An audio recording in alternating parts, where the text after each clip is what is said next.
Olá, começa agora mais uma edição do Jornal Panorama. Aqui você fica por dentro do que acontece no Parlamento Capixaba. Nessa edição você vai ver em destaque: Frente Parlamentar realiza audiência pública para discutir alagamentos em Vila Velha.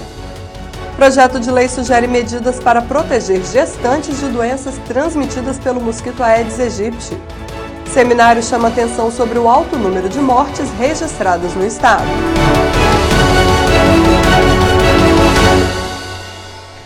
Os alagamentos em Vila Velha foram tema de audiência pública realizada na Assembleia pela Frente Parlamentar que atua na defesa dos rios Jucu e Santa Maria. O evento reuniu lideranças comunitárias, representantes dos poderes legislativo e executivo e especialistas em recursos hídricos. Seu Romilson mora em Vila Velha e conhece bem os prejuízos causados pelos alagamentos. Se ameaçar um temporal, o morador já fica apavorado, já começa a levantar os móveis, né? Se não quiser perder tudo, né? E essa última chuva agora aí, ela veio com força mesmo, né? Aí nós tivemos uma média de 50 centímetros dentro de casa, teve casa que teve 1 metro de água. O meu carro, por exemplo, que já tinha sido alagado na última enchente, nessa agora chegou próximo, acima do volante, né? O painel do carro todinho, eu já tinha perdido o carro, perdi de novo. Assim como seu Romilson, outras pessoas afetadas pelas fortes chuvas participaram desta audiência pública que tratou das medidas para reduzir os impactos dos alagamentos na Grande Vitória. O especialista em recursos hídricos Alberto Pego falou sobre fatores que contribuem para o acúmulo de água das chuvas e apontou medidas para evitar os alagamentos. As cidades, principalmente Vila Velha, foram construídas sem observar o leito de inundação natural dos rios, né? Então os rios, hoje eles têm um leito que é mais estreito, mas quando chove é natural que os rios alaguem os seus leitos. E se na hora que o rio alaga seu leito, ele chega numa casa, chega numa moradia que está ocupando um local que tradicionalmente foi do rio, quer dizer, não é o rio que tem culpa disso. Na verdade foi uma falta de orientação do poder público para dizer, tais locais podem ser ocupados, tais locais não podem ser ocupados. Agora, hoje em dia existe uma situação, tem muitas casas, bairros inteiros que foram construídos em locais que no passado eram locais onde a água dos rios se colocava. Então, como é que vai fazer agora? Retirar todo mundo? Não, existem meios na engenharia de fazer com que essas águas, nesses locais onde tem moradias, essas águas ou sejam acumuladas antes, ou elas passem com rapidez dentro de canais projetados para isso, passem por esses locais para poder chegar até no mar. Vereadores de Vila Velha, um dos municípios mais afetados com alagamentos, cobram solução para o problema. Então, o que nós estamos precisando agora, principalmente na região que eu faço parte, lá da Grande Cobilândia, que foi a região mais atingida, são de uma ação emergencial do poder público. Quando eu digo poder público, prefeitura e governo do estado, porque lá também envolve a CESAM, envolve a prefeitura de Vila Velha, envolve a rodovia leste-oeste, que agora, no nosso entendimento, atrapalhou ou prejudicou mais ainda aquela região. Representantes do Poder Executivo garantiram que existem projetos e recursos para obras.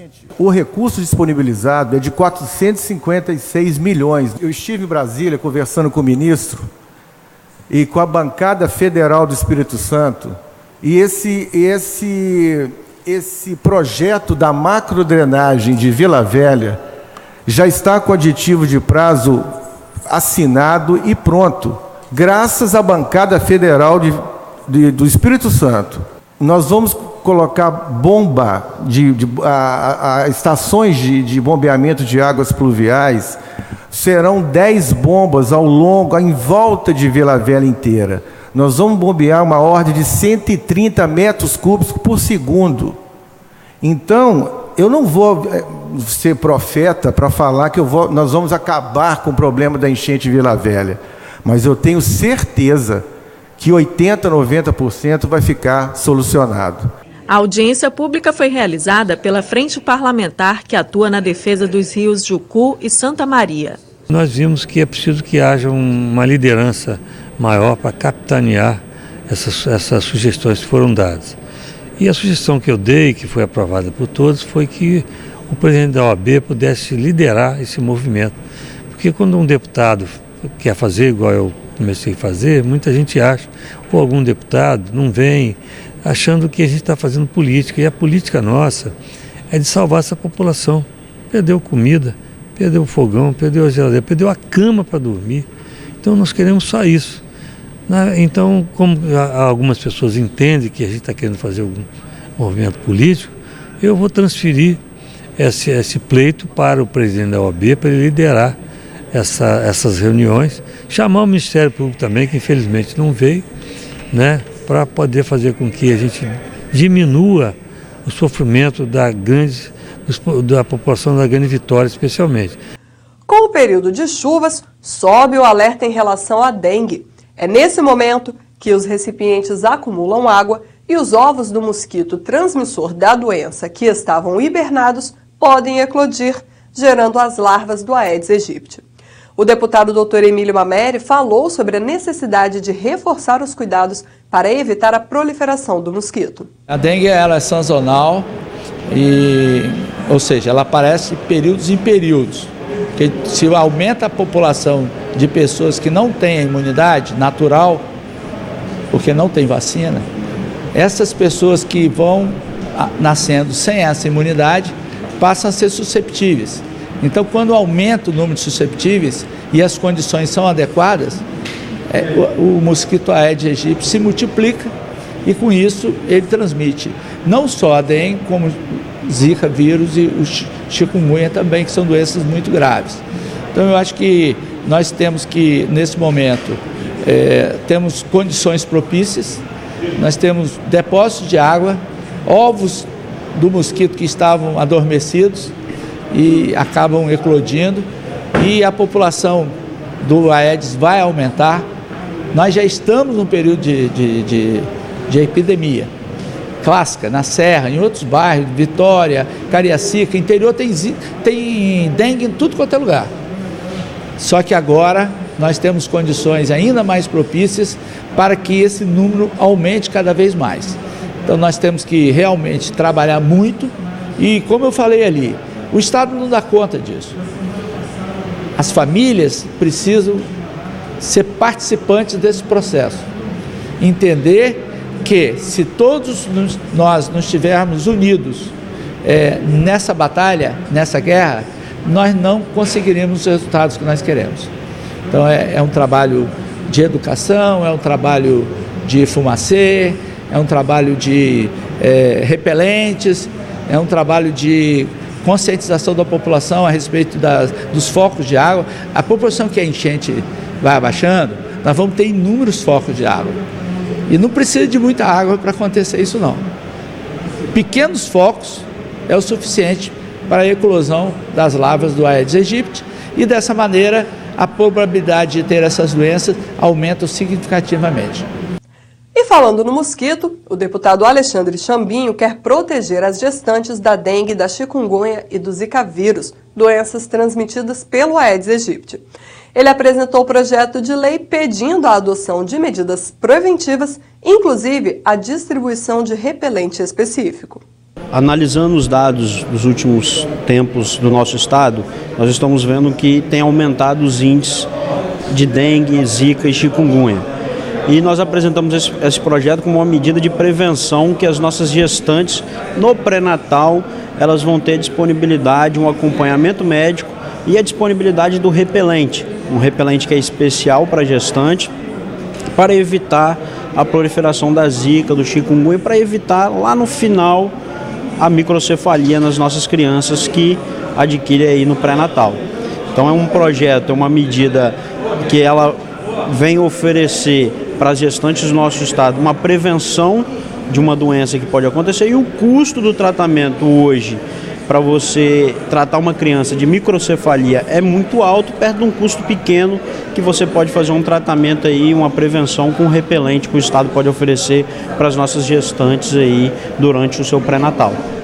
Vamos ver agora como foi a semana de trabalhos em plenário. A repórter Karina Borgo traz para a gente um resumo com os principais eventos. Karina?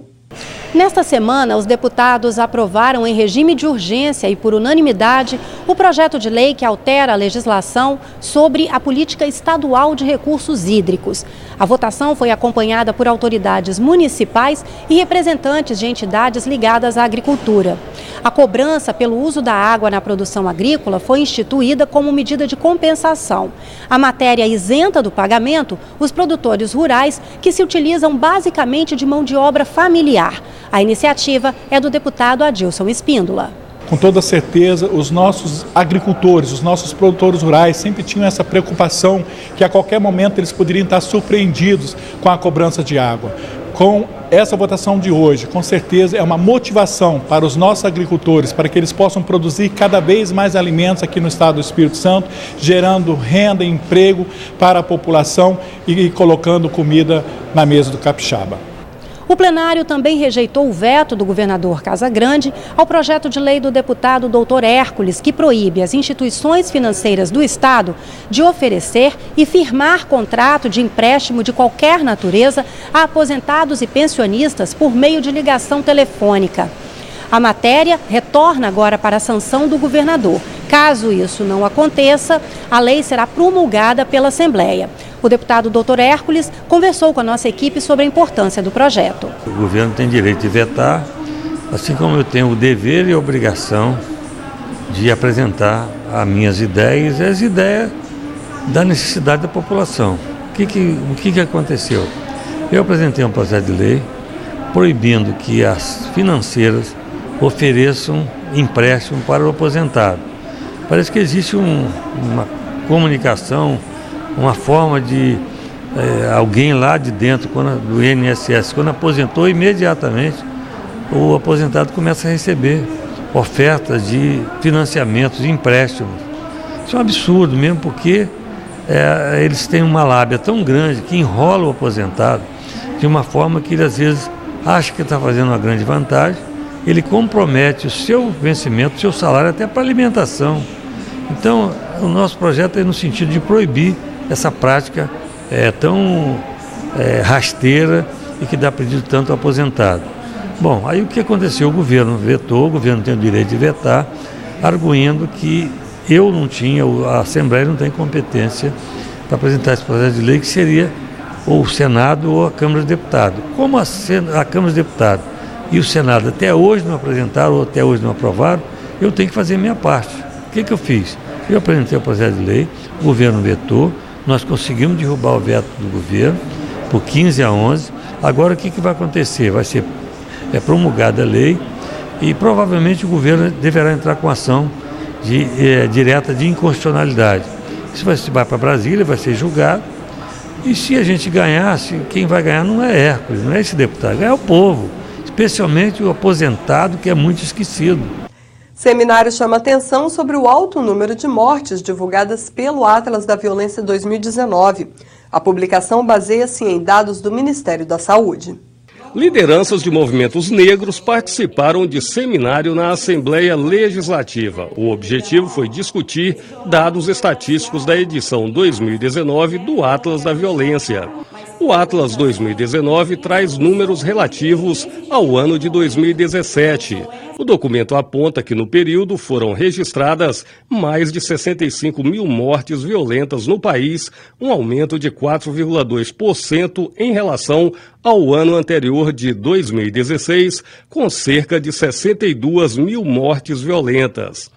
A deputada Irine Lopes promoveu o seminário. Ela avalia os aspectos gerais dos dados do Atlas e comenta o aumento da violência no Espírito Santo. Lamentavelmente, o Espírito Santo é o segundo, depois do Ceará, é o segundo estado em crescimento da mortalidade, da letalidade praticada contra pessoas negras, em especial as pessoas negras de 16 a 25 anos. Então, assim, é importante que o governo pense a política de segurança pública, mas como as pessoas aqui disseram, vejam as particularidades.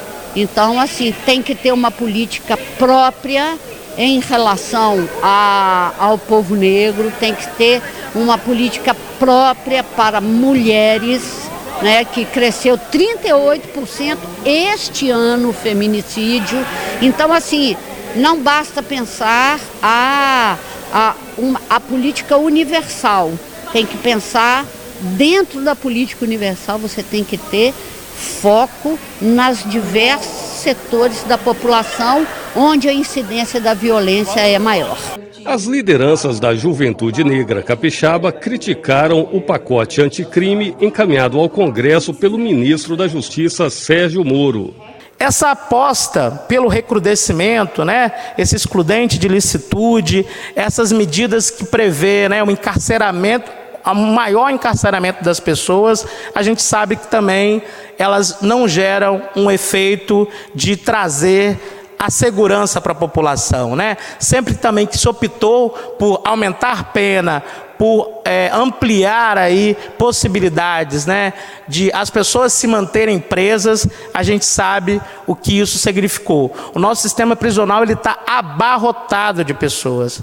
O nosso sistema prisional está abarrotado de pessoas. E pior, a gente vive hoje um problema, e a gente não pode negar que esse problema existe, que diz respeito às facções criminosas, né, as organizações criminosas, né, que atuam em territórios, sobretudo. E a gente sabe que, na maioria dos casos, essas facções, elas ou nasceram nos presídios, né, ou tiveram a ampliação do seu quadro, da sua atuação nas unidades prisionais. Então, a partir do momento que você encarcera mais pessoas, além dos problemas de violação de direitos humanos, é possível que essas facções aumente também o seu poder de atuação, e o seu poder de atuação, sobretudo, nos nossos territórios.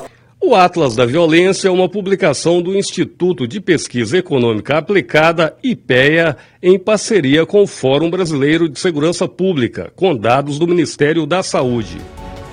E o Jornal Panorama de hoje vai ficando por aqui. Mais informações sobre as atividades do Legislativo você encontra em nosso site e em nossas mídias sociais. Obrigada pela companhia e continue ligado na TV Assembleia, seu canal cidadão.